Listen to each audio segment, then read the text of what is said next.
Hello बच्चों, आप कैसे हो। आप इस बोर्ड में देखिए नंबर्स लिखे हुए हैं, डिस्ट्रीब्यूटिव प्रॉपर्टीज लिखी हुई है, होल नंबर लिखे हुए हैं। तो आज जो हम एक्सरसाइज कर रहे हैं वो इसी से रिलेटेड है। आज मैं आपको बताऊंगी, कल जो हमने सम छोड़े थे पिछली वीडियो में मैंने आपको बताया था, उसमें हमने ये बताया था कि होल नंबर और नेचुरल नंबर जो होते हैं वो 1 से शुरू होते हैं, होल नंबर जो होते हैं 0 से शुरू होते हैं। इसी तरह डिस्ट्रीब्यूटिव प्रॉपर्टी में क्या था, a गुना b, कि किसी भी मल्टीप्लिकेशन को हमने शॉर्ट से शॉर्ट करना है। लॉन्ग दी हुई है 635 को 515 से करना है, ये 635 को 1002 से करना है। तो किस तरह हमने उसको डिस्ट्रीब्यूट करके उस मल्टीप्लिकेशन को इजी से इजी वे पे करना है। आज जो है एक्सरसाइज जो है 1 + 1 + 2 = 2। 1 में 0 प्लस करो तो क्या आ जाता है, 0 को 0 से मल्टीप्लाई करो तो क्या आ जाता है। ये है आज हमारी एक्सरसाइज 2.2। एक्सरसाइज मैं आपको बताने जा रही हूँ। 2.2 एक्सरसाइज का हमारा 5th सम जो था वो रहता था। आज हम उसी को करेंगे। 2.2 एक्सरसाइज कौन सी है हमारी, 2.2। कहता है ए vendor supplies 32 liters of milk to a hotel in the morning and 68 liters in the evening। एक रेडी वाला, वेंडोर किसे कहते हैं, रेडी वाले को।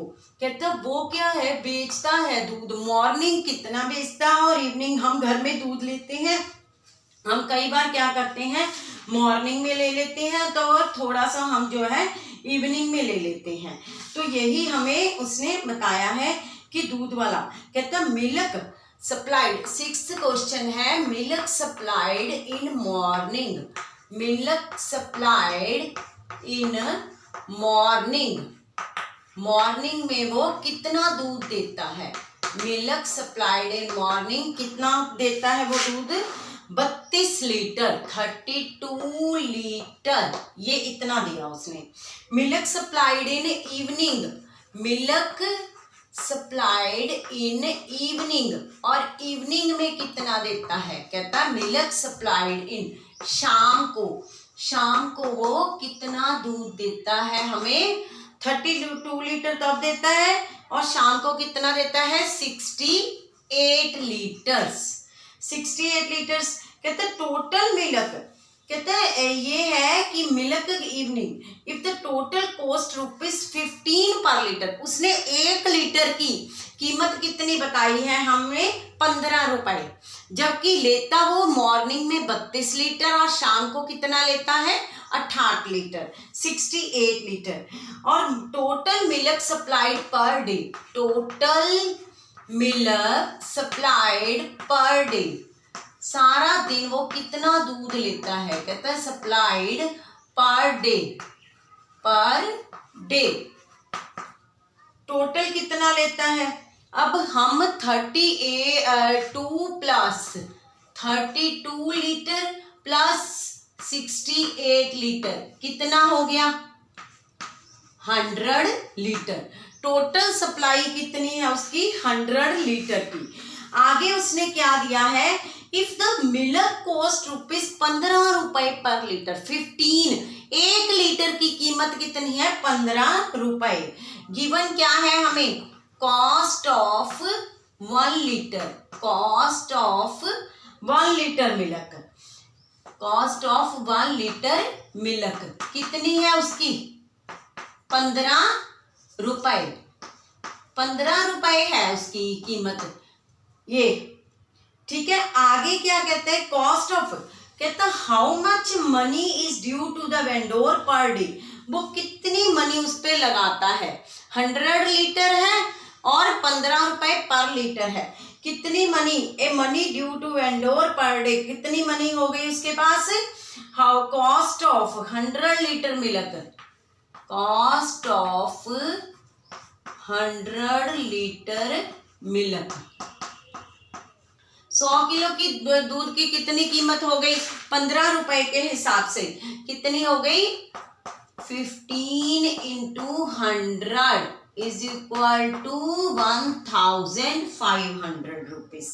1000 कहते हैं money due to vendor per day कितना हो गया 1500 रुपए। ये देखो कितना सप्लाई करता है 32 रुपए 32 लीटर दोपहर सुबह देता है और 68 लीटर शाम को देता है और सारे दिन में कितना 100 लीटर देता है और कॉस्ट कितनी है एक की 15 लीटर। तो कॉस्ट ऑफ 100 लीटर मिल्क कितना हो गया 15 इंटू 100 1500 रुपए। वो जो है सप्लाई 1500 रुपए वो उसके वो है कि 1500 रुपए वो कमा लेता है एक दिन में क्योंकि वो इतना लीटर जो है दूध बेचता है। बच्चों आगे जो है हमारी एक्सरसाइज जो है 2.3 में क्या है उसने बोला which of the following. First question देखिए which of the following will not represent zero.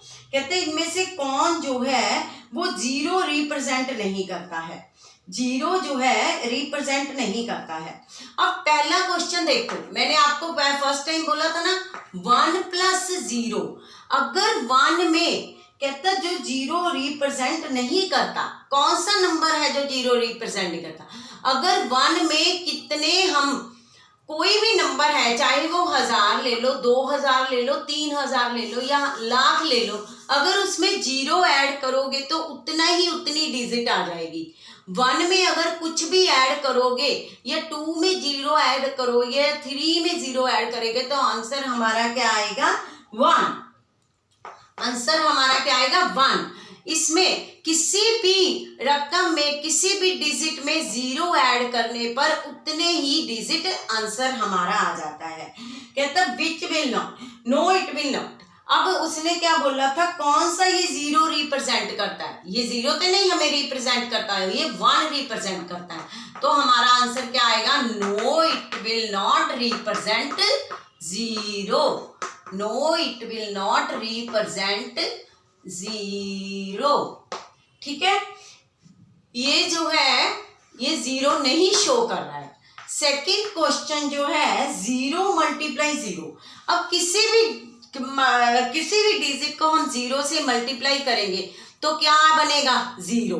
अगर किसी भी डिजिट में प्लस 0 करते हैं तो वो डिजिट उतना ही रहता है। अगर 11 में प्लस 0 करेंगे तो आंसर हमारा 11 आएगा 12 में। लेकिन गुना करने पर किसी भी डिजिट को 0 से मान लो 1 करोड़ रुपया है या 1 लाख है ठीक है इसको हम 0 से मल्टीप्लाई करेंगे तो क्या आएगा 0। अगर इसमें मल्टीप्लाई की बजाय प्लस ऐड कर दे तो कितना आएगा हमारे पास इतने 1 लाख है हमारे पास 1 लाख है। ठीक है ये समझ आ गया आपको।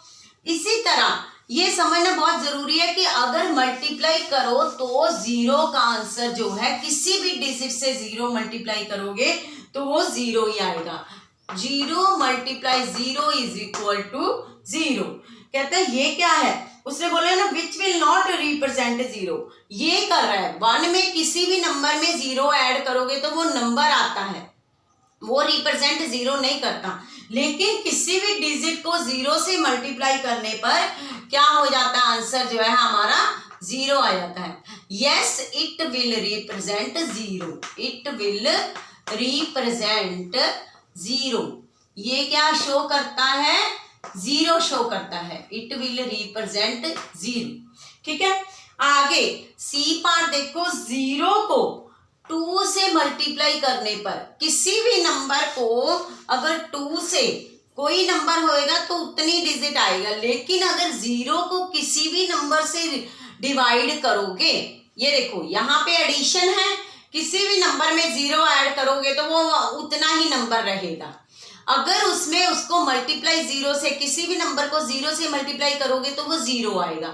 अगर किसी भी नंबर अगर 0 से कोई भी नंबर डिवाइड करोगे तो आंसर क्या आएगा 0 आएगा। ठीक है अगर किसी भी नंबर से अगर 0 को किसी भी नंबर से 1000 से डिवाइड कर दो, 2000 से डिवाइड कर दो, तो भी आंसर 0 ही रहेगा।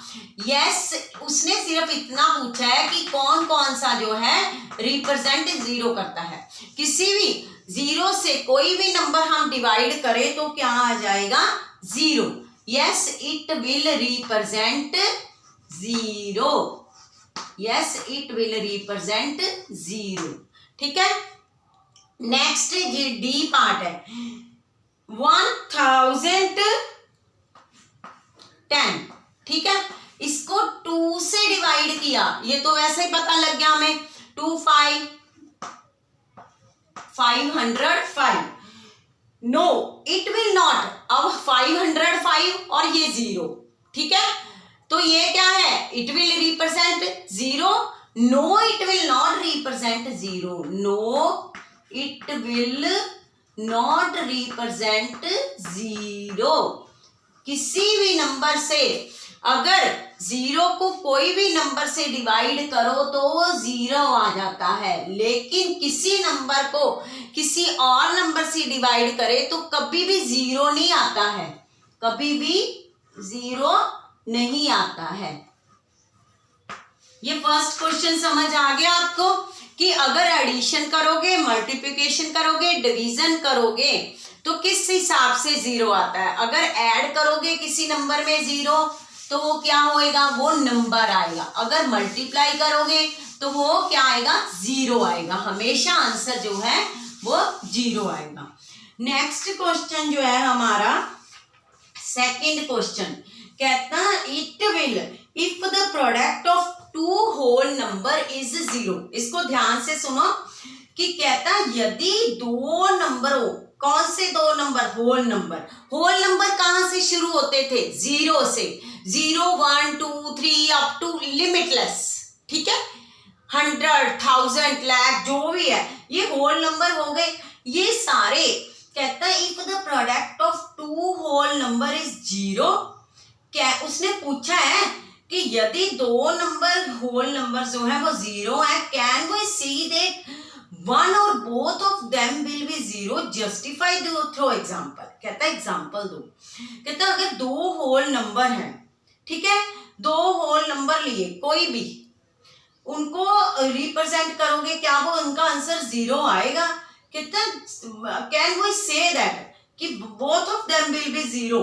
अगर वो दोनों 0 भी हैं तो आंसर जस्टिफाई एग्जाम्पल से हम देंगे, ठीक है। किसी भी नंबर को 0 से मल्टीप्लाई करोगे तो 0 ही आएगा। और 0 हमें होल नंबर पता है कौन से हैं, इसका आंसर क्या है? Yes, if the product of 2 whole number. कौन सी एग्जांपल आ गई हमारे पास? 5 मल्टीप्लाई 0, होल नंबर है 0 भी और 5 भी। किसी भी नंबर से, चाहे इसकी जगह 10 ले लो, 100 ले लो, 1000 ले लो, किसी भी, ये होल नंबर है, उसको 0 से, 0 भी होल नंबर है और ये भी, 2 होल नंबर की प्रोडक्ट जो है वो 0 है, उनमें से एक 0, ठीक है। एक 0 ले लिया तो उसका आंसर क्या आया? 0। देन सेकेंड एग्जाम्पल कौन सी बनी? कहते can we say that one और both of them will be 0? अगर दोनों 0 हैं, अगर दोनों 0 हैं तो उनका आंसर भी 0 ही आएगा। कहते एग्जाम्पल कौन कौन से है? ये हमारी की 5 को या कोई भी 2 होल नंबर ले लिए, 2 होल नंबर कौन से लिए? 0 और 5 ले लिया। अगर इनको मल्टीप्लाई करते हैं तो आंसर 0 आएगा। 0 को 0 से मल्टीप्लाई करते हैं 10, वी कैन से दैट 0। समझ आ गई? नेक्स्ट क्वेश्चन है if the product of 2 whole is 1, 2 whole number is 1, can we say that one और बोथ ऑफ देम विल 1? अगर दोनों नंबर 1 हैं, जस्टिफाई थ्रू एग्जाम्पल, वो कितना आंसर आएगा? कहता है इससे ये कैसे है? No, it is only possible if both numbers will be 1। कहता है अगर दोनों नंबर 1 है तब 1 आएगा। अगर एक नंबर होल नंबर, एक कोई भी डिजिट है, 7 या 8 है, इसको 1 से मल्टीप्लाई करोगे क्या आएगा? 7 आएगा। 8 को मल्टीप्लाई 1 से करोगे क्या आएगा? 8 आएगा। समझ आ गई? ये दो होल नंबर लिए, लेकिन अगर इनमें से एक नंबर 1 है, उसको किसी भी नंबर से मल्टीप्लाई करोगे तो आंसर क्या आएगा, वो नंबर ही आता है। If the product of two whole is 1, then दोनों तो नहीं 1 आ रहे आंसर, यहाँ पे जैसे दोनों दो होल नंबर लिए तो उनको मल्टीप्लाई करने पे 0 आ जाता है, लेकिन यहाँ पे क्या कहता है, अगर दो होल नंबर लिए तो क्या वो 1 है। If the product of two whole is 1, can we say that one or both of them will 1? कहता क्या हम एक से ज्यादा एग्जाम्पल दे सकते हैं कि जिनका आंसर 1 आएगा? नो, ठीक है, no, it is only possible, it is only possible, it is only possible if 1 कब आएगा, अगर दोनों नंबर 1 हुए तो, if both numbers will be 1, अगर दोनों नंबर 1 हुए तो आएगा 1। अगर एक नंबर, उसने बोला ना कि दो एग्जाम्पल दो, हमारे पास दो नहीं है, सिर्फ एक ही है। No, it is only possible if both number will be 1। कहता अगर एग्जाम्पल कैसे हो गई, अगर दो होल नंबर है, एक 1 है, उसने 1 बोला है ना, क्या बोला था, if the product of two whole is 1, दो होल नंबर जो है उनकी प्रोडक्ट 1, दोनों बार तो नहीं पॉसिबल, एक बार ही पॉसिबल है। अगर क्योंकि किसी भी नंबर को हम 1 से मल्टीप्लाई करेंगे तो वो 1 आएगा, 1 नहीं आएगा, सॉरी, किसी भी नंबर को 1 से मल्टीप्लाई करेंगे तो वो नंबर आ जाता है, ठीक है, वो नंबर आ जाता है। उसने आगे क्या बोला है कि दो एग्जाम्पल दो, कौन सी हैं ऐसी दो एग्जाम्पल कि उनमें से दोनों में आंसर जो है 1 आए। सो हमने कह दिया no, it is only possible if both number will be 1। कहता सिर्फ एक आंसर तभी आएगा अगर 1 को 1 से मल्टीप्लाई करोगे, अगर 1 को 1 से मल्टीप्लाई करेंगे तो आंसर 1 आएगा। अगर एक होल नंबर, दो होल नंबर की प्रोडक्ट जो है वो कभी भी एक से ज्यादा बार 1 नहीं हो सकती। क्यों नहीं हो सकती? क्योंकि किसी भी नंबर को 1 से मल्टीप्लाई करते हैं तो वो 1 नहीं आता, वो नंबर आ जाता है। जैसे 1000 को 1 से मल्टीप्लाई किया 1000 आएगा, तो यहाँ पे पॉसिबल नहीं है। पहले क्वेश्चन में क्या था, कहता दो होल नंबर की प्रोडक्ट जो है 0 है, तो ऐसी दो, एक से ज्यादा एग्जाम्पल दो। हमारे पास दो एग्जाम्पल हैं, हमने उसमें क्या कहा कि यस, हाँ, इनकी प्रोडक्ट जो है, दो नंबर ऐसे होल नंबर हैं जिनकी प्रोडक्ट 0 है। ये समझने वाली बात है, यहाँ पे दो नंबर होल नंबर जो है उनकी प्रोडक्ट 0 है। 5 को 0 से मल्टीप्लाई किया 0 आ गया, 0 को 0 से मल्टीप्लाई किया 0 आ गया। लेकिन दूसरे में क्या बोला है उसने कि दो होल नंबर हैं जिनकी प्रोडक्ट 1 है। क्या एक हम इसकी दो, एक से ज्यादा एग्जाम्पल दे सकते हैं? नहीं दे सकते। कहते ये तो पॉसिबल ही नहीं है। क्यों? क्योंकि अगर किसी भी नंबर को 1 से मल्टीप्लाई करोगे तो वो नंबर आता है। अगर 1 से मल्टीप्लाई करोगे then we can say that only 1। Fourth question जो है बच्चे फॉर डिस्ट्रीब्यूटिव प्रॉपर्टी है, ये आपको नेक्स्ट वीडियो में मैं करवाऊंगी। आपको इतना समझ आ गया है? Okay, bye bye.